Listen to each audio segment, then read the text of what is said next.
Hello and welcome to your new moon video for the new moon in Cancer of the 16th of July 2015.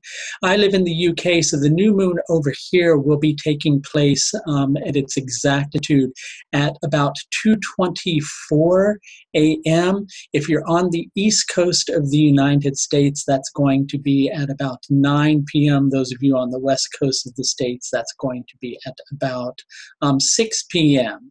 And the new moon in Cancer is going to be taking place in Pushya Nakshatra. We need to understand a little bit more of Pushya Nakshatra so that we can have a deeper understanding of what this new moon energy is all about.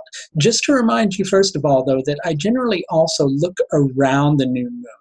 At the day before in this particular case, and also at the week ahead, because it's nice to understand the new moon and full moon energies in the context of the astrology of the week that they're involved in. It helps us to have a clear understanding of it. Pushya is a Dharma-related nakshatra, and with Pushya, the idea is to obviously do that which feels appropriate, that which you are meant to do. And it's associated with Brihaspati, which is the priest of the gods. Brihaspati is also a name for Jupiter. And Jupiter is responsible for our growth and our expansion, most importantly, our spiritual growth. So Brihaspati makes sense that Brihaspati would be the priest of the gods in terms of that. But also we need to understand that Pushya is ruled by Saturn. And Saturn always involves resistance, hindrance, in this particular case, sacrifice. So again, Brihaspati as the priest of the gods. What this is about, Pushya energy, is the recognition of where one is needing to head, one's destiny. And always involved within one's destiny is the acceptance of a certain amount of limitations, right? Obviously, we have the desire within us, and that's a part of our destiny and our dharma too, to press against those boundaries, to try to expand them further, and that's only natural. But the idea is evolving along a certain line and accepting a certain path. And that's certainly very apropos with this new moon energy, which is going to be taking place basically following on the heels of a tense alignment between Mars and Pluto, another tense alignment between Mercury and Saturn, and a third tense alignment between Venus and Pluto, right? So let's go into this in depth. Mars, very, very passionate energy, very active energy. It's over in Scorpio at present. I'm sorry, Mars is over in Cancer at present. Mars does not thrive in Cancer. Cancer being a water sign, and a very sensitive water sign at that, whereas Mars is very focused on action. So Mars takes on a certain level of sensitivity when it's in Cancer, and Mars is in Punarvasu. And because of Mars's placement in Punarvasu, there's energy which is gathering force towards a particular direction, but it's very difficult because there's the potential of feeling overwhelmed. And one is kind of being guided to break out of a particular way of seeing things, as you're likely going to find with the evolution of this energy over the course of the week. So things are coming together towards a specific aim, dependent upon where this is happening in your chart, but it's unclear how that is going to come together. And in some instances, it's probably moving a little too slowly for you in terms of how you would like to see it develop. Pluto obviously across the sky and over in Purva Ashadha. Purva Ashadha is well, just to kind of encapsulate its energy without going into deep detail about it, it's a very honest nakshatra. Things are going to be very real in terms of Purva Ashadha, whether we like them that way or not. It's connected with the causal nature of the soul in its natural state, which isn't going to broker any superficiality. And when you have Pluto in the equation, well, there's going to be even less of that potential happening. So basically, there is the need to be focused on something that feels right within your heart, that feels true and appropriate for you, that you know to be right for yourself, right? But connected with that is the energy that this is not moving appropriately. It's taking too long for it to come together. The seed is taking too long to take root and grow into a plant, and that's making it a little bit frustrating. And when you've got Mars and Pluto in the equation, that can make the astrological energy very passionate, to the extent, well, that there's the potential for explosion. And I don't mean that in a negative manner. I mean being broken out of a way of seeing something that's ultimately going to guide you in a more appropriate direction. Now, this takes place at the same time that you have Mercury also in Punarvasu, forming something called a sesquiquadrate with Saturn that's over in Anuradha. And with Anuradha energy, there is the potential to become so deeply entranced or engrossed in something or devoted to a particular way of being that you don't want to accept anything different. But there's going to likely need to be the acceptance of a certain level of restrictions. Because if we go back to the concept that Saturn rules Pushya, here we can see a connection between that. Right? And so with Mercury over in Cancer, there's the recognition of things moving in a particular direction, but that direction doesn't feel quite the way that you would like to see for it to move.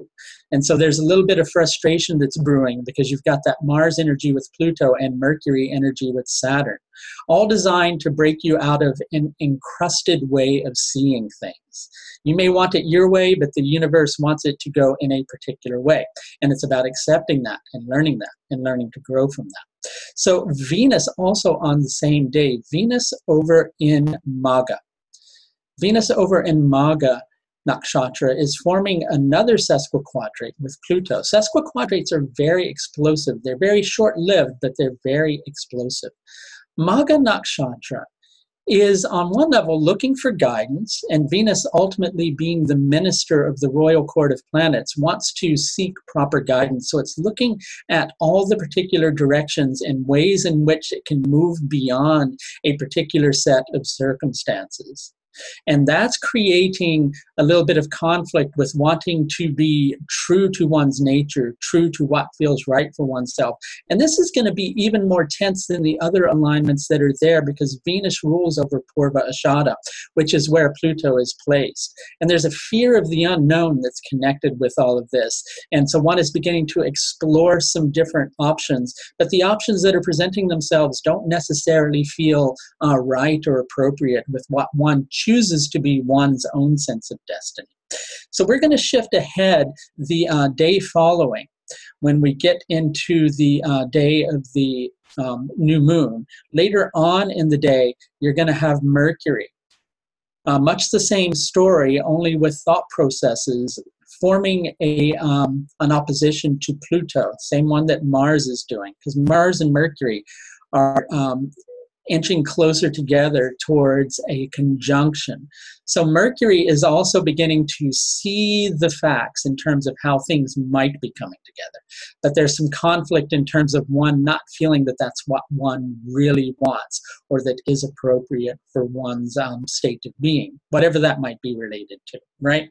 Mars on that same day is going to conjunct Mercury. So whenever Mars conjuncts Mercury, there's deep penetrating insight. Right? And when both of those planets are opposing Pluto, it may not be exactly the way you want it. Well, exactly is probably an understatement. It's not going to be how you want it. And there may be some sobering realities that you have to face. But ultimately, it's all leading in the right direction because it's ultimately all for your evolution anyway. So how can you go wrong, right? So then following upon that, on the 17th, let's shift forward a day in terms of our astrological clock. And we can see that on that particular date, if the day will shift forward here, which it still hasn't done, Let's just kind of take it as we've got it here, and I will just explain the alignments. I may not be able to point them out to you, or probably an easier way to say it is the degrees will be off, but let's take a look at them anyway. The sun over here in Cancer on the 17th is going to form another tense alignment with Neptune in Purva Bhadrapada. Sun being in Pushya. Now let's go a little more deeply into Pushya, because this is also that new moon energy. Pushya is symbolized by a circle with a dot inside of it. And that dot being the individual self, recognizing its boundaries and striving to, press against them, expand those boundaries somewhat. It's also symbolized by a flower, not a lotus flower, but just a regular flower. And it's about the blossoming of that flower along certain lines so that it realizes its specific limited destiny. Okay?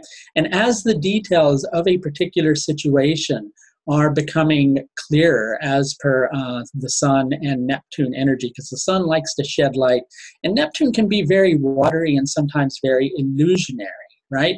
It may not be quite as inspiring in terms of the direction that you're heading, but there's a need to accept no illusion, but instead to accept the reality and to shift one's reality to one's, motivation to be in alignment with that new reality, which is making itself more apparent, so to speak. On the 18th, we have Venus entering Virgo. I'd like to shift from the personal stage just briefly to the global stage, and talk briefly about what's going on in Greece with the interaction between the EU and Greece. Now, Virgo would deal with financial things. So Venus moving into Virgo is going to be related to a potential maybe solution in terms of this crisis, but it's not from the astrological factors that are there. I'm not going to go too deeply into it. From the astrological factors that are there, it's not going to be necessarily what the people of that country want. It's not going to really be what many people want, and it can lead to a lot of unrest. Just one thing to be aware of, not trying to stir the political pot, but it's there. It's kind of spoken of in the astrology for the week. On the 19th, we've got Mercury. Here we go. What was I just talking about a moment ago? Mercury over in Cancer is going to be forming a square with Uranus over in Aries. Cancer being related to security, right? So Mercury in basically in Punarvasu still, and the acceptance of certain restrictions, if we're looking at the global stage as per austerity measures, right? And Uranus in Revati. Revati energy can really create a certain level of things hanging in the balance. Where are things going? I see things taking shape. How is that developing, right? Well, on the global level, well, there can be a lot of sensitivity about that to the extent of wanting to rebel against it. On the personal level, well, again, there's the whole thing of I'm not that wild about where things are going, and I feel a little nervous about this and not quite so happy. So I'd like to, perhaps take some steps to move it in a particular direction that feels more suitable for me. On the following day, though, Mercury is going to be forming a sesquiquadrate with Neptune, like the sun just did, right? So again, the details become clarified. No illusion left. There's a recognition of where things are heading, whether one likes it or not. And I'm not trying to sound ominous, but really on a certain level, it's best to take a look at the direction that things are heading. And sometimes, yes, rebelling against a certain set of circumstances is about what one is meant to do, right? And that's certainly in the equation because it's tending to, get geared and moved in that particular direction. But also there has to be the evolution and growth and movement. And so as the details are becoming clearer of where one is particularly heading with a particular set of events, it's best to align one's thought processes and one's sense of judgment in connection with those particular factors, right? On the following day, on the 20th, or actually I should say 2 days later, you've got Mercury and Saturn trining each other. Mercury and Saturn are going to trine each other. I should say with Anuradha Nakshatra being ruled by Saturn, there's a certain austere nature to this energy. There's a need to restrict certain things, a need to place boundaries, put boundaries in place. And Mercury is going to be over in Pushya. So both Mercury and Saturn are in Saturnian nakshatras, which is going to make for an acceptance of a certain level of restriction, moving in a particular direction. And this is occurring at the same time that the Sun will be conjuncting Mercury. So there's an acceptance of something. There's an energy of something beginning to become a part of the new way forward for you. And it may not necessarily be the way you wanted things to work out, but it is on the individual level the right way for your potential path. But I would like to say that it seems like in that particular area, there is going to be a little bit of unrest, but it's where the universe wants things to shift. It's where it's trying to guide a specific set of processes, because change is necessary, and quite often the only way that change can come into being is through things hitting a certain level where something is no longer acceptable, right? And we can see on the global stage how that is a potential. You can probably see that on your own personal stage as well. But there's a need to move forward on the personal level with a particular direction, right? You can change that direction later on, but for right now, in terms of that, you have to accept the reality, right? Just as on the global stage, one can rebel against a certain set of circumstances, and that can be appropriate, but by the same token, well, it's a part of what is in that very moment until that what is somewhat altered. And it's the same on the personal level. Until that what is altered, then things are a certain way. So best to move with the flow that's there until the opportunity comes to create the change, which there is the potential to make that change, and that's on the horizon about a week later on, and hopefully you'll see that as it develops. I thought I would mention that if you're having a difficult time navigating the current astrological climate, I do offer a vast range of astrological services which are available through the link that's at the bottom left-hand corner of this YouTube video. There's also a link that's further down the page in the description area. If you click on that link, it'll take you to my astrological services page, where you can book one of several tiers of astrological service. Also, please keep in mind, for those interested, starting the 2nd of August, I will be teaching a foundation level webinar course. And that course is being made available on a pay what you can afford basis. If you're interested in registering for the course or further details, please feel free to contact me through the link that's in the bottom right-hand corner of this video. That's going to do it for your new moon video for the new moon in Cancer on the 16th of July 2015. Until next time, please do take the very best care of yourself. Bye now.